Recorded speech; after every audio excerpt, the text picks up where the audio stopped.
Hey everybody, and welcome back. Today I'm going to be talking to you about what I'm picking up for New Comic Book Day this Wednesday, March 30th, 2022. But first, please be sure to subscribe, like the video, and comment down below what you're excited about picking up this week. I know I have a few that I'm really looking forward to, but specifically one big one, and I'm going to dive right into what I'm picking up. So, starting off with Animal Castle number 4. This has been a real surprise for me. I did think that I was going to like it when I read it. It was described as like a Stray Dogs-like-esque book. However, it is much darker than Stray Dogs, and it does take presence of the book Animal Farm, but just Animal Castle instead. A little bit different. Otherwise, I do know kind of how this might end because of that book.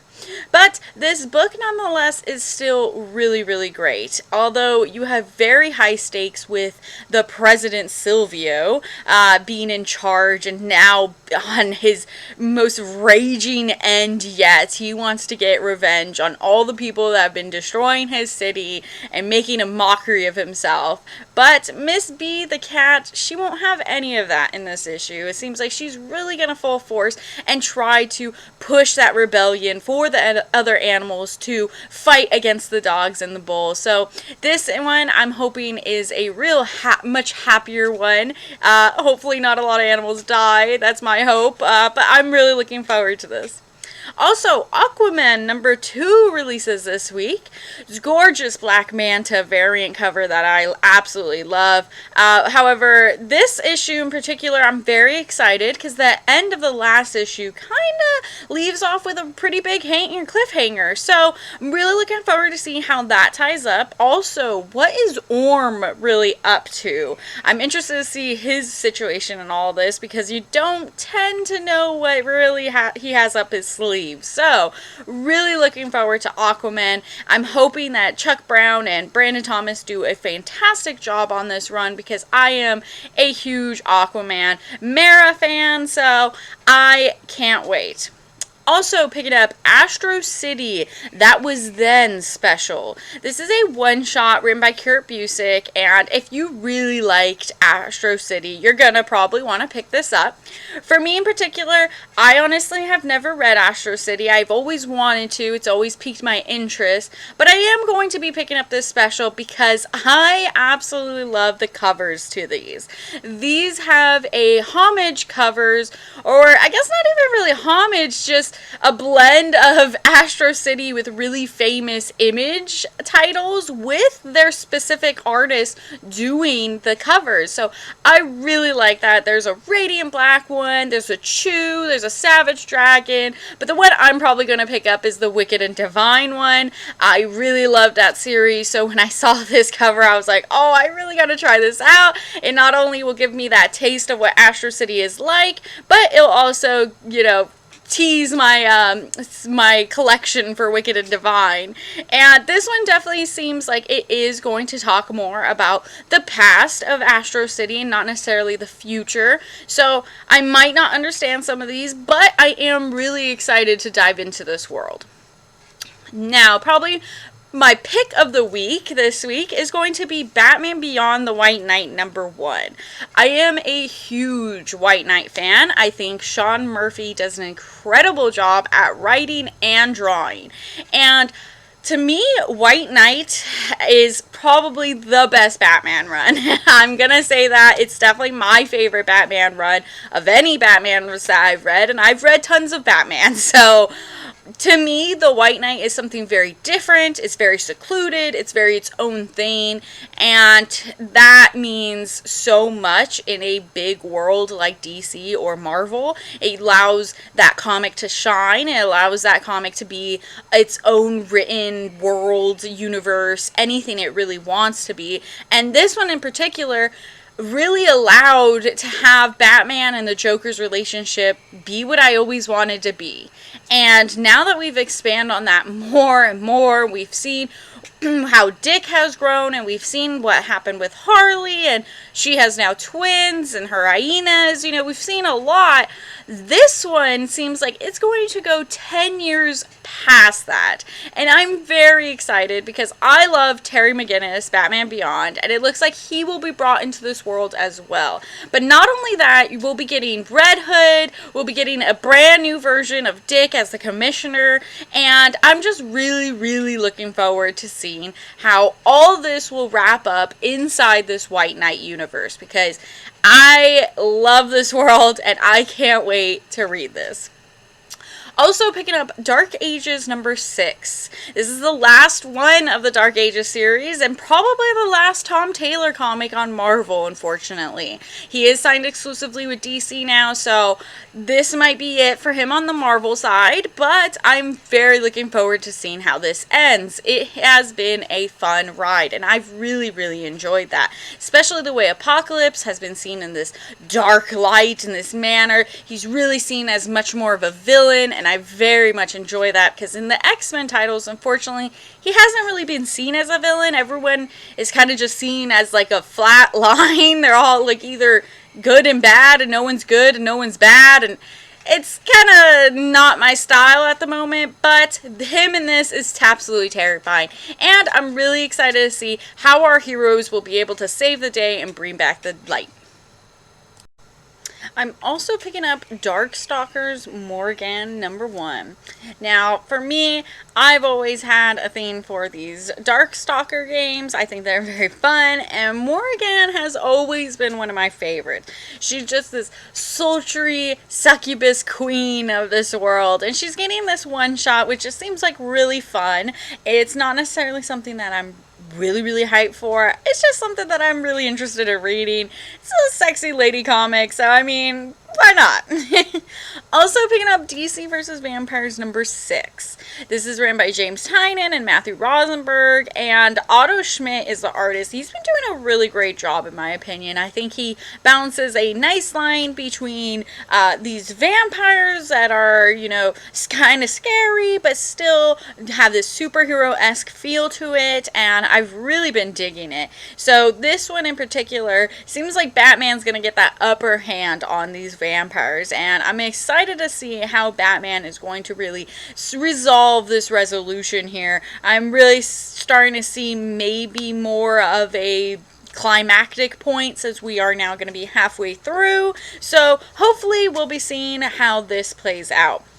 Also picking up Ghost Rider number 2, written by Benjamin Percy, and I really liked number 1. I thought number 1 had a really cool psychological, almost Moon Knight-esque feel to it, so I'm really looking forward to seeing if it continues that psychological horror trip to it down memory lane on here. So this one in particular, maybe we're going to be getting a villain for Ghost Rider, and maybe not just, you know, his inner thoughts, but we do know that the FBI is tracking down Johnny Blaze and seeing a sign of supernatural activity in this universe, so we shall find out what is in store. Also picking up Hulk number 5, written by Donny Cates, drawn by Ryan Ottley, and me personally, I haven't really been digging this Hulk story. I think it's just very meh. However, I am sticking through it because there is that Hulk-Thor banner war, which I'm really looking forward to. I think whenever the Hulk and Thor fight, it's just a really fun mashup, and I've been in Thor for so long, so I'm going to stick with Hulk. Hopefully it gets better after this storyline. I'm really hoping that it does. And this one seems to pick up right where the last one leaves off, where Thunderbolt Ross puts this Spider-Man Hulk in front of Bruce Banner's way, and it's just another test for him to really be able to see if Bruce Banner can control the Hulk in the way that he is hoping for as this Starship Hulk. So yeah, we're going to see how that plays out, and I believe the next issue is going to be the big issue where Titan, aka the Knoll of Hulk, will make his first actual appearance. I don't know how all that works, because to me his first appearance was going to be in issue number 3. However, apparently it's considered 6. I'm not too sure how that plays out, but sticking on through this and hope this one gets better. Also picking up another Hulk comic called Hulk Grand Design Monster #1. This is written and drawn by Jim Rugg, and the Grand Design is a lot of fan favorites. They've done like X-Men and things like that. So interestingly enough, Ed Piscar is not going to be doing this, but he is doing a really cool cover, and that's probably the cover I will be picking up. And we're kind of just going to see the whole lifeline of the Incredible Hulk from beginning to now. And a lot of people like to see that transformation from old school into the current days. And I think that's going to be really fun with a character like Hulk. He has had many different genres of himself and many different events happen. So really looking forward to that. Also, going to be checking out Immortal XMen #1. It's written by Kieran Gillen, so I am really looking forward to this. Kieran Gillen does a comic that I really enjoy called Once and Future. He also did Wicked and Divine, so I'm a pretty big fan of his. However, still not feeling this Krakoan age, so we're still dealing with that, and this one tends to look like it's going to focus more on the council, and to me that's some of the more interesting parts of this X-Men, is how these heroes and villains alike work together to form a political society under Krakoan law. So we're really going to actually start getting more of that in this, and I really like that idea. I just hope that it is displayed in a way that's not so boring. So I'm really hoping that this book does well, and I hope, it continues to be, and maybe even improve what we have been reading from the X-Men. Also picking up Iron Fist #2. Okay, I was pleasantly surprised on how much I enjoyed Iron Fist #1. I was a little nervous because I am a Danny Rand fan.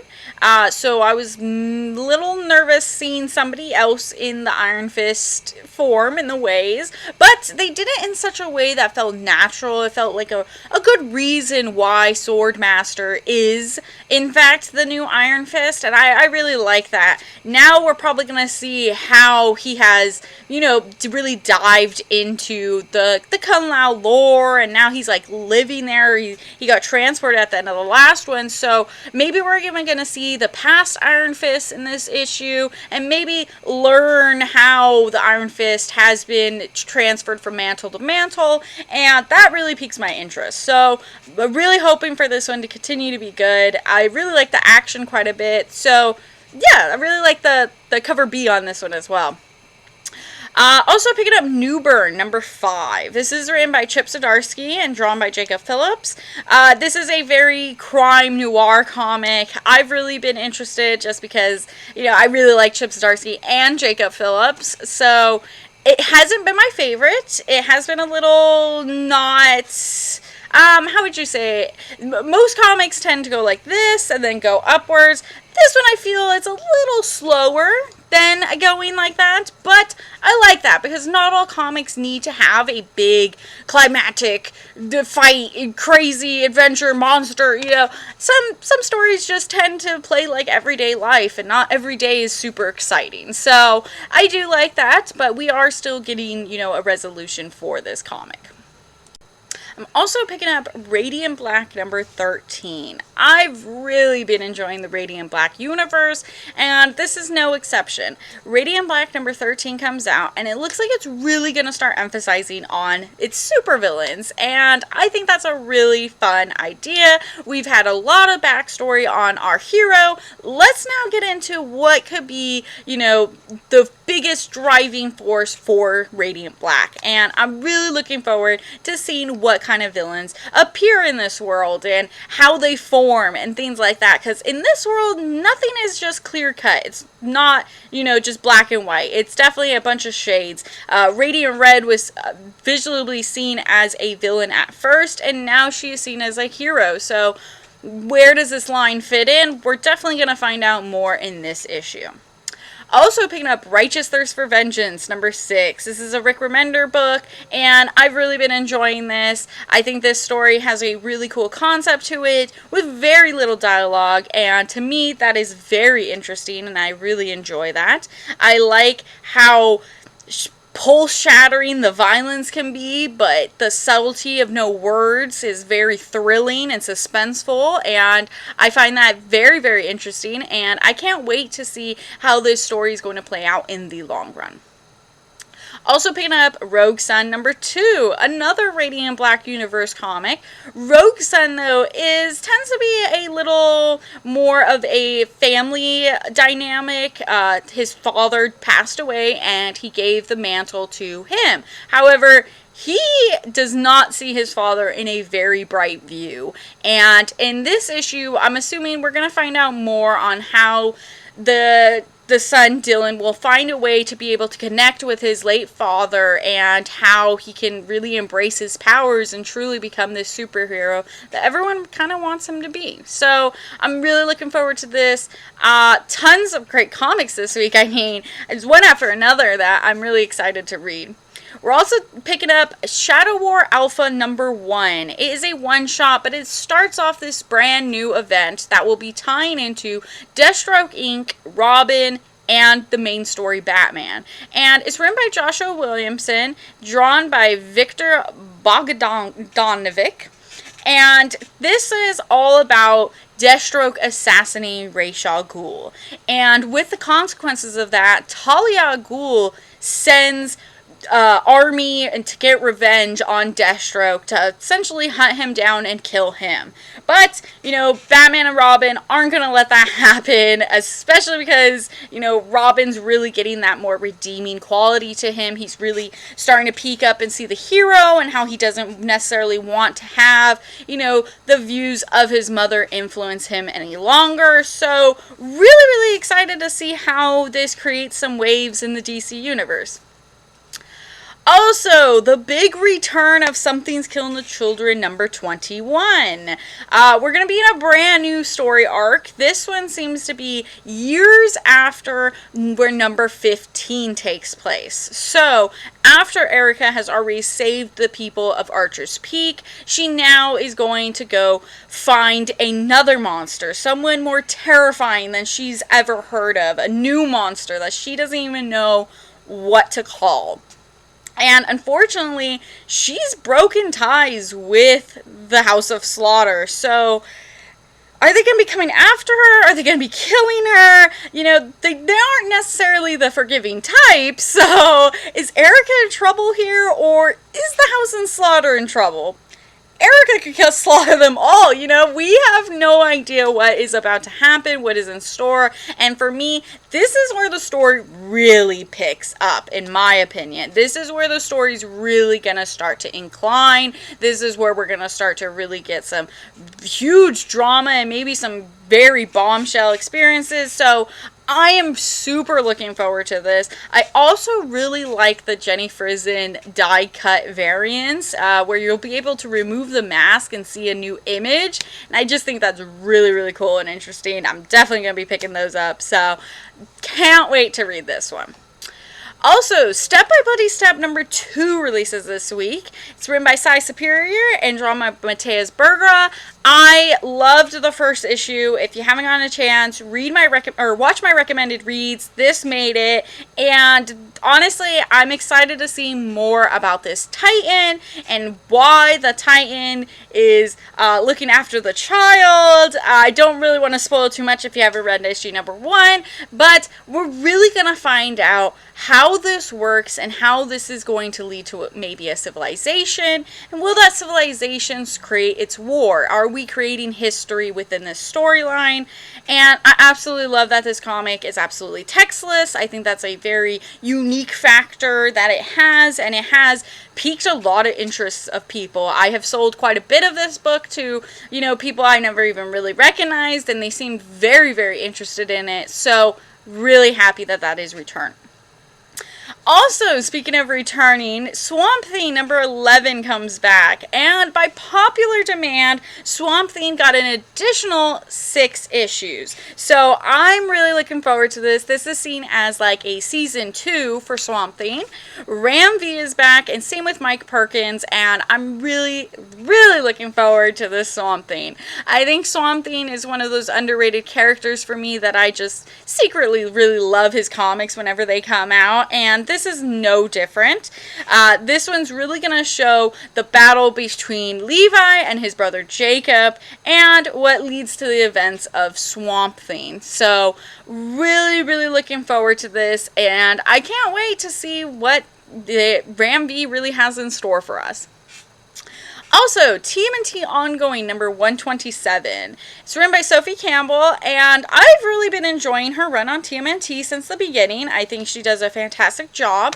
This issue in particular, though, might pique the interest of people that don't necessarily pick up TMNT, but they will now because they are bringing back Venus. Venus is the first girl turtle prior to Jenica. She was released way before, and she was not widely accepted, let's say. Everyone really just didn't like her, and then Jenica came in the picture, and a lot of people seemed very positive to what Jenica is and how she represents the TMNT, and it seems like now they feel like is a good time to bring back Venus, and a lot of people are really looking forward to this, myself included. So the Coven Eastman cover comes with her on the cover, whereas the cover A does not. But yeah, I mean, it should be a really fun issue. I'm really looking forward to it.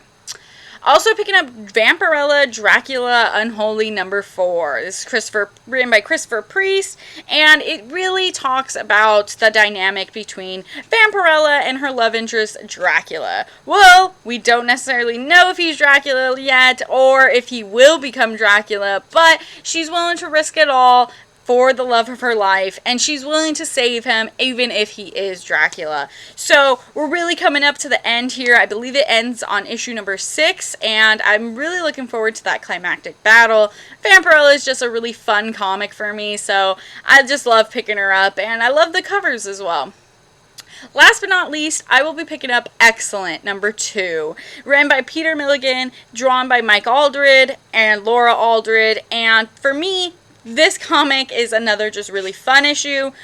Actually, it's kind of what I hope like the X-Men soon becomes, because it really just has like these people that's quirky, have these cool powers, and interact with opposites of themselves. And it just seems like a really cool take. Personally, I love the art. The art is so fun, and it reminds me of old school comics, the very pop art bright feel, and I love Dupe. Dupe is the best. I think he's great, and I'm more excited to see him. So that's going to be it for me this week. These are all the comics I'm picking up. Be sure to check out all these and many more at your local comic shop this Wednesday, March 30th, 2022. Have a great day.